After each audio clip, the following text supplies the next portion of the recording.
Hey guys, aku Aiman and aku adalah vokalis dan juga rhythm guitarist untuk Mascot. So today aku nak tunjuk korang aku punya rig rundown. We'll go through my guitar, aku punya pedal setup dan juga aku punya settings. So stay tuned.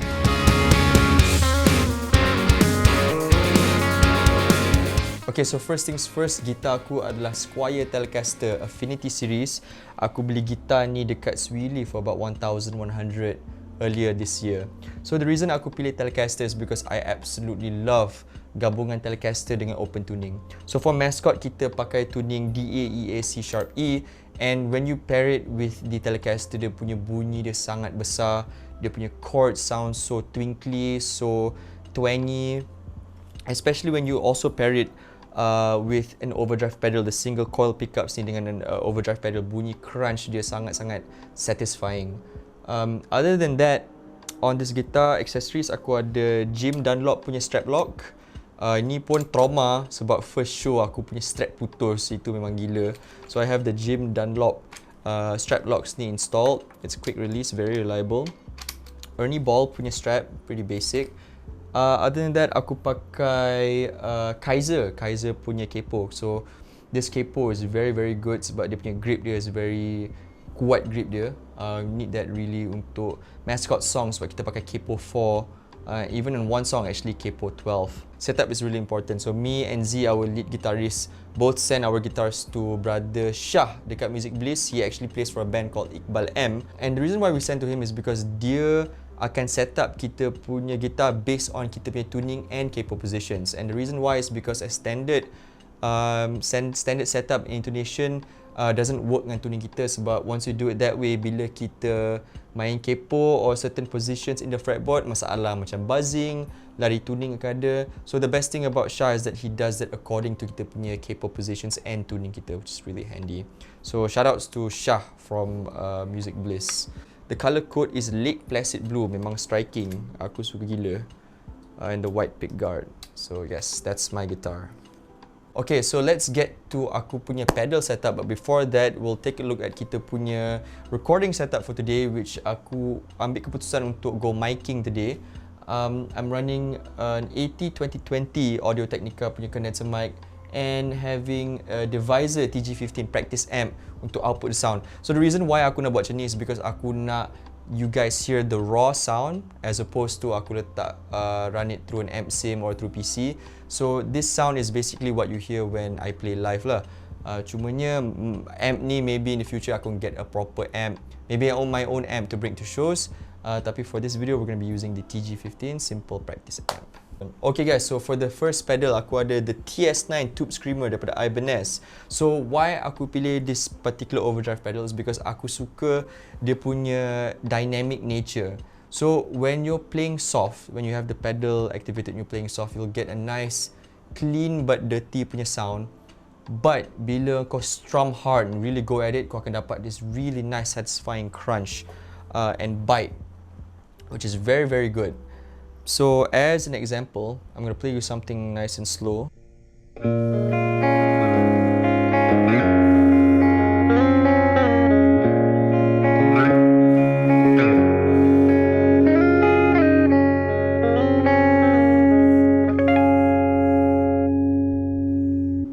And then something a little bit more harder dengan strumming.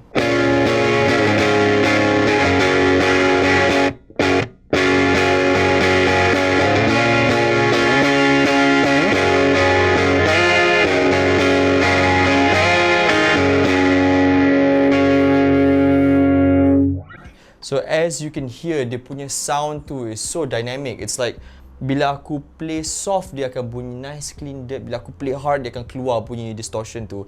And it's really handy because when I'm playing on stage, aku boleh just rely on aku punya picking untuk deliver those two very different sounds just by aku punya picking style. And that's what I love about the TS90. Very high quality pedal daripada Ibanez.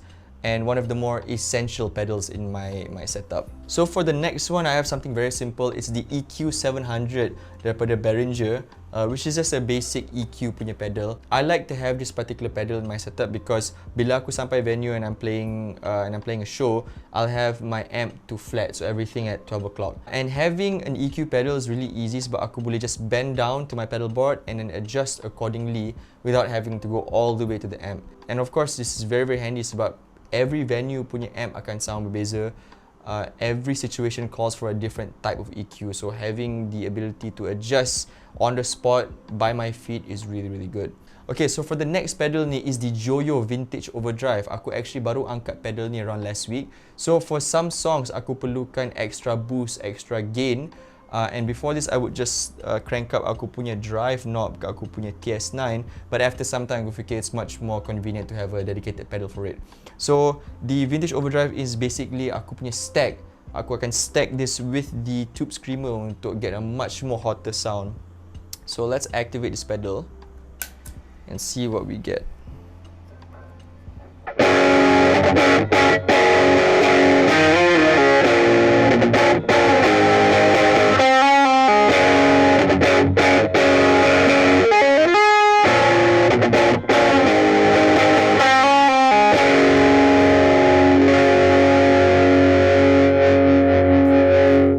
So as you guys can hear, dia punya bunyi is much more crunchier, much more distorted.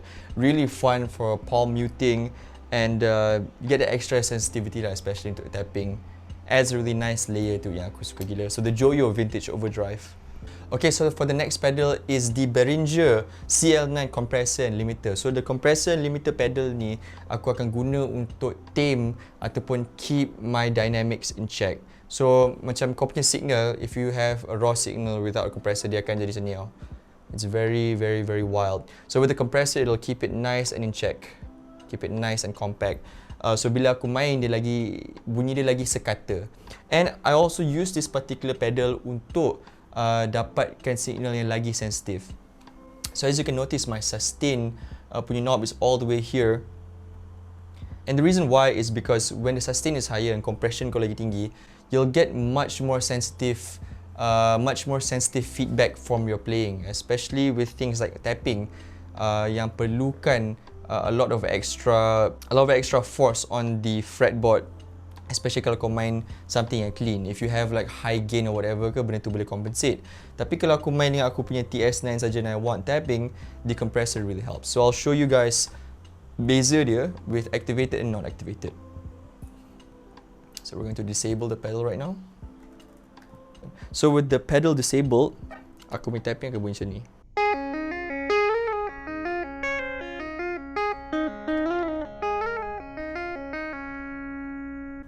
With the pedal activated,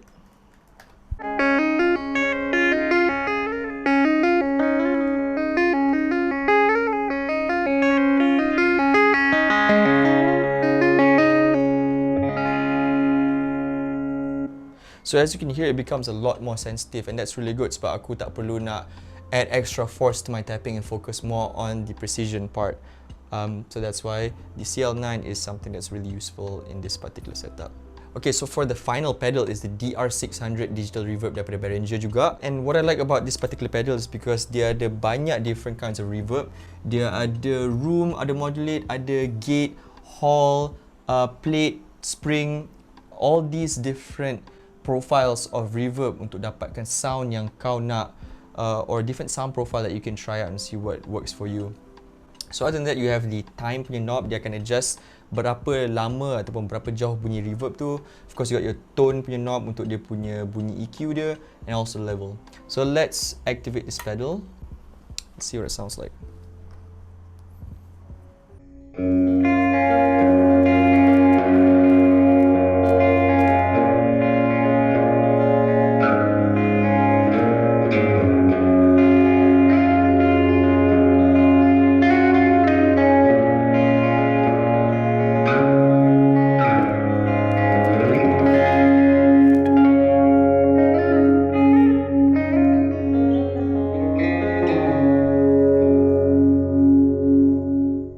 It just works. Fantastic pedal daripada Behringer. Aku beli pun below 200, actually very cheap. And with all these features, it makes it a very, very great value buy. Actually, most of aku punya pedals other than the TS9 are actually very, very affordable. Behringer is very underrated. Joyo pun is one of the best in the game untuk value pedals. So don't look down on these types of brands, because if you know which one to pick, you can get a very, very good sound out of it. And which is also the proving point untuk pedal setup aku ni for this particular setup, is that aku nak prove a point where you can get a very, very good sound and you don't have to spend too much money on it. In fact, it can be affordable pedals and you can still extract great sounds from it. Okay, so for the next thing in aku punya pedal board is aku punya power supply. I'm running the Joyo PS5, and the reason why aku suka this particular power supply is because it's completely wireless. So the power supply comes with a built-in battery yang kau boleh charge. So when you show up to wherever you need to be, you don't need to plug it in. Kau pakai dia punya built-in battery pun dah okay dah. And I've been to multiple shows where I've used this particular power supply on the battery saja, and it lasts me for the entire set. So I show up betul-betul wireless. It has around 8 outputs, even has a USB out. It's compact, it's small, battery pun tahan. It's a very, very good power supply, the PS5 daripada Joyo. And about the final thing on my setup is aku punya wireless guitar system. So I'm running the Joyo juga, Joyo JW-03 wireless transmitter. And this thing is, not only is it cheap, aku buy it for around like 180 like that.